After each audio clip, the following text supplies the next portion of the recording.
Hey everybody, been promising kind of a walkthrough evaluation of pbr6881. Might end up being a pretty big project here for Mr. Steve-O and his fiberglass skills. We'll see, but I went through yesterday and I did a pretty deep investigation into the structural integrity of the boat. I'll be honest, when we get up top you'll see it's pretty scary up there, but I've had a lot of people ask me about sounding. I tap on a lot of fiberglass, and this is a really good opportunity to kind of let you guys hear, I think, what the difference is. So I'm hoping you guys can see.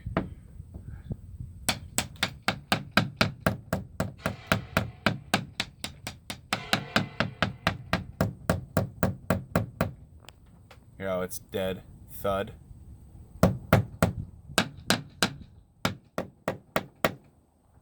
Sounding. Now we know there's air there. That's an old impact. There's probably some moisture in there too. I went down the whole boat and I kind of worked myself. And then I'll move a foot.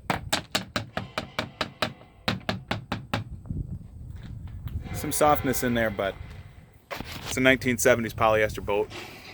I expected some of that, really. The tub itself is in pretty good shape. It's got a lot of old paint. It's got a lot of polyester filler in it. This stuff here. And I talk a lot about epoxy. And this is why.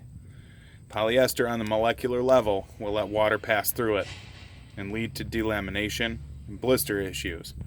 Epoxy doesn't do that, and that's why we use epoxy every time we can, so we don't have problems like this. Well, the whole rail has polyester fairing in it. It's all gonna have to be redone. We can't do anything with that. Not pretty, but totally repairable, right? That's okay. That's what we do. Couple of spots on the bottom where the fairing is letting go. This is actually still wet from moisture coming out. I opened it up yesterday, and a lot of the times what folks don't realize when they look at something like that, you know, that in itself is not that big of a repair. But what happens is, see, it's on the bottom of the boat, so the water is going to infiltrate here, and it's actually going to be able to climb in between the layers. And by the time I get this all revealed, I'm going to end up with a spot that's about that big, and then have to ferret it all back out. And that's why these things are so time consuming. If we didn't care what it looked like, we could just grind it out and paint wrap right back over it, but that's not going to be acceptable. And the other thing, on the bottom of the boat, it's got a lot of old paint that's got to get taken off. And because it's sitting on a trailer, I can't properly sound the hull because there's so much pressure down here on the keel. It transfers that load and everything sounds funny. You really can't sound anything when it's like that. We can sound close to it, right? But here's how it starts sounding so dead. We got to get it cribbed out, and then we'll have to get it sandblasted down before we really know what we got. I don't think it's bad though. I really don't. I think we're gonna probably find a couple of little things that we have to take care of when we rip the paint off the bottom of the boat. But you know, this stuff, it's just paint. It'll come off. It would be nice to rip the boat all the way down to its original glass and then epoxy coat it, because again, this is polyester, and that's part of the reason why all this paint is failed and flaking, because moisture was allowed to pass through it. Epoxy won't do that at all, ever. That's why it's worth a couple extra bucks to go with epoxy products, because you don't have problems like this. But anyway, again, a couple of spots. There's a bad whatever, another dead spot there.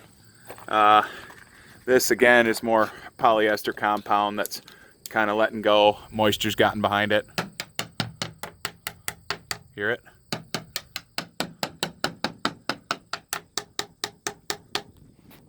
That's what you're looking for. They don't always sound the same. What you're listening for is inconsistencies in the sound. But don't be fooled. You have to do some investigating.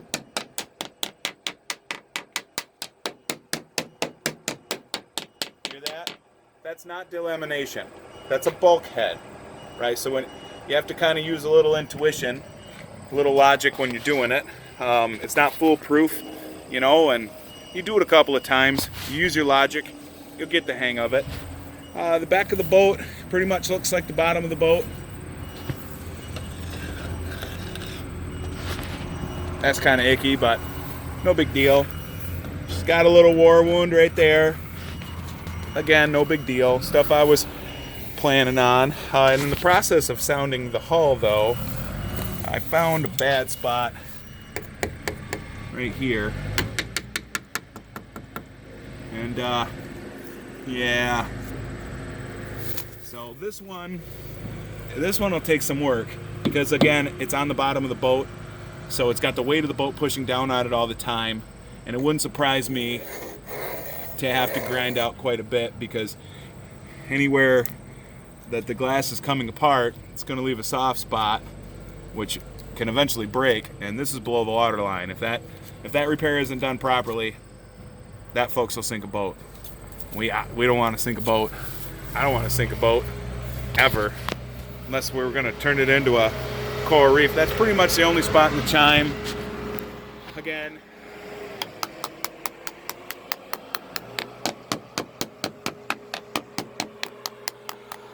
want to really bring that home. You know, a boat can be wet and still be strong, especially a boat from the 1970s. They threw a lot of fiberglass at them. A lot of people are really, really focused on their moisture meter, and I've seen fellas get some really good deals on some boats that were way, way more than the boat that they could afford, but because they were smart and they knew that the boat was so strong, it didn't matter that there was a little moisture in it. You know, I'm not even kidding you. I've seen guys end up with $80,000 boats for 20 grand. It's okay. If you got spruce stringers, they're going to be fine with a little moisture in them way past your lifetime. You're going to sell it cheap when you sell it because you bought it cheap. That's okay. There's nothing wrong with that. Anyway, moving on. Now we're getting to the Widowmakers. So this is the top deck, and it is scary. And what we have here, I think I can illustrate this pretty well for you guys. In this hole here, see this material here. What that is end grained. That is an end grained balsa core, which back in its day was pretty much the staple for all core material. It really was. Because it's an end grain product, the water has a really hard time traveling through it. But that's not an absolute. In fact, the other thing that end grain balsa does that sucks is it gets dry rot. It's really a lightweight material, but it tends to get dry rot. And we are experiencing a combination of water that has been able to enter the balsa core and also just plain dry rot. And someone at some point in time cut this whole deck out except up there. It's just a little sliver of the original glass. See the difference? They cut it all out and they put, maybe it was marine grade plywood, but by the looks of things I don't think so. I think they just used a general construction womanized plywood, which sometimes is alright, but this isn't one of those times. They threw a lot of glass at it, and they did what they could, I guess. But this whole top deck is going to have to get cut out and rebuilt. Yeah, that's a big, nasty, scary project. Nothing we can't handle, but man, myself, I would cut this out. I would tab in tabs and I would replace this with aluminum, lighter, stronger, and you never have to worry about rot issues. I do believe most military boats nowadays are all aluminum. I don't think there's much fiberglass in action anymore. Correct me if I'm wrong.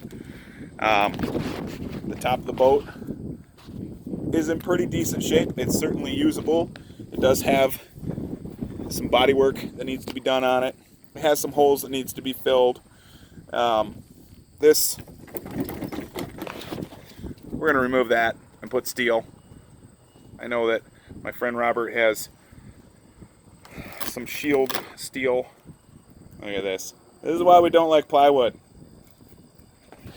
Plywood is the worst core material you could use. It's the worst. Yuck. So, moving on.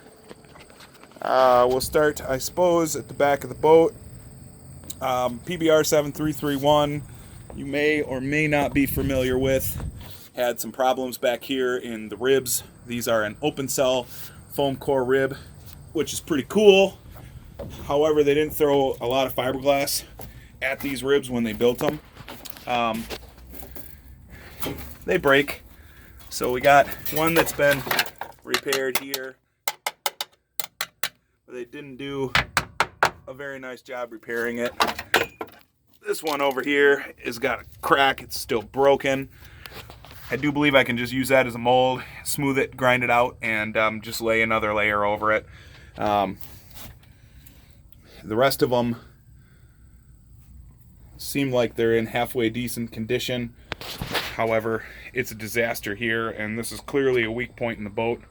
I think it would be wise to just throw a piece of fiberglass over all of them. The core in the back tabbing here is all rotted out. That was plywood. It's garbage. Here's your balsa core. Again, actually, I'm wrong. It's okay. I can be wrong, right?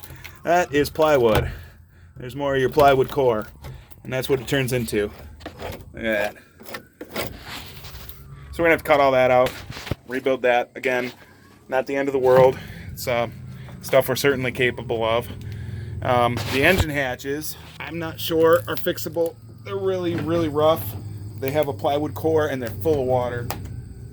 Oh, they're full of water. They weigh a ton. It's crazy. Maybe we could slice it, cut this out, and somehow remove that plywood core. That's silly though. Aluminum, baby. Just build it out of aluminum and be done with it. Hold on, I gotta not kill myself jumping down in here. So, this is where the magic happens. We'll have a pair of Detroit diesel 6V53s sitting in here. These are the engine cradles, and they don't sound too bad. I did do some poking around though. They got these holes in here. There is moisture in the stringer set. They're still strong, but a moisture meter would fail them, and a survey would fail them. So I'm not sure what we're going to do about those. They probably should be removed and rebuilt. It can be done, right? It's not too bad of a job. It's a whole day worth of it though. But behind me is the back bulkhead, and the core is literally gone. That whole bulkhead is going to have to get cut out and rebuilt. That's not going to be a fun couple of days. I do believe that the wood is still strong enough to bolt the motors to. That's a tough call. It's a lot of work to replace them. It probably should be done. It probably should be done. In the center rib here, this is your foam core. It's all mush and full of oil. Looks like engine oil. And we're gonna have to do something with that one there. A lot of rib work. This bulkhead, yeah, that one probably should be replaced too. It's stronger than the back one, we may be able to take some sections out of that one, and instead of replacing the whole thing. I'm not sure yet. And just like the forward floor where the gun tub sits, they did the same thing with the floor here.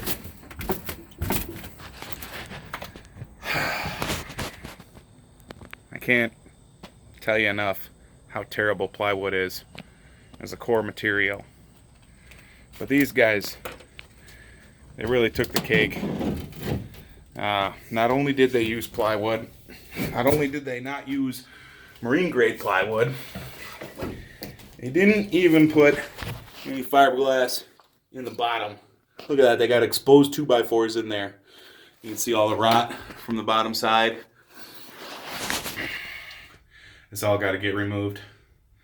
80% of the inside of this boat is going to have to come out and just get rebuilt. Take it one piece at a time. Use the old piece as a template. Put it back together. You can see all the different colors of paint. Probably ought to sandblast the whole inside of the boat. Clean it real good. Start rebuilding. They did glass the underside. Again, you can see the rot coming through. I mean, look at that. Fortunately, they did throw a lot of fiberglass at that.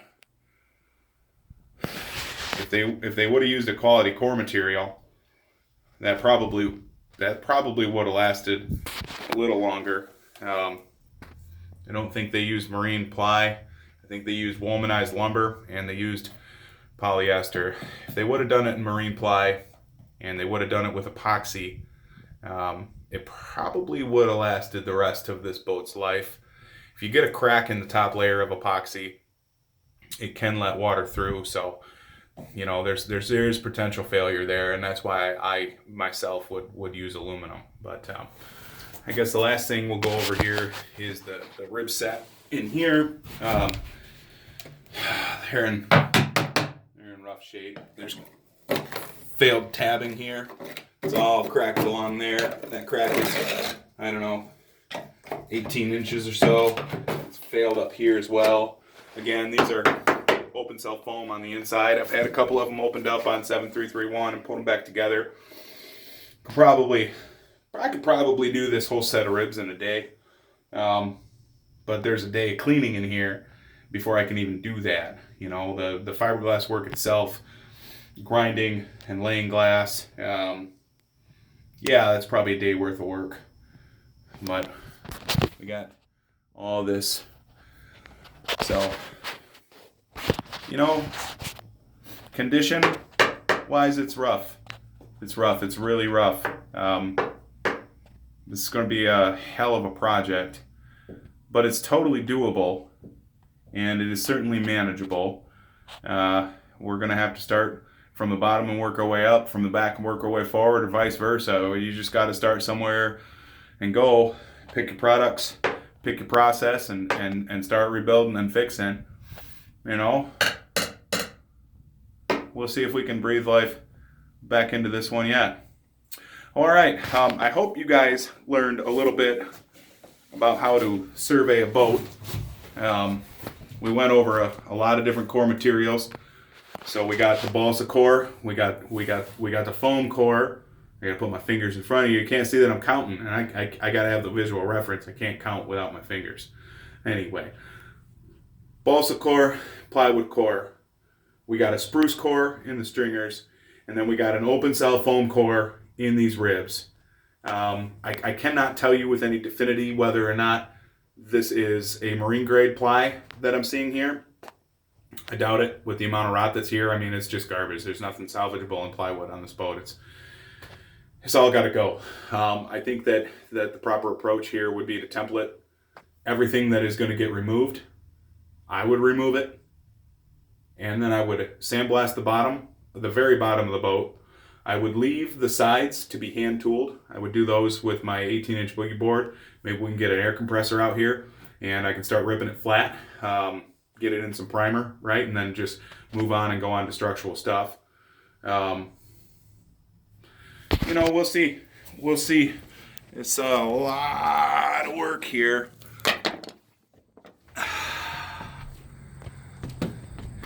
I think if we get on it, boat might see the water again. Maybe sooner than you think. All right. If you guys have any questions, leave it in the comments below. I'll do my best. I'm pretty good about answering stuff. So otherwise, see you guys later.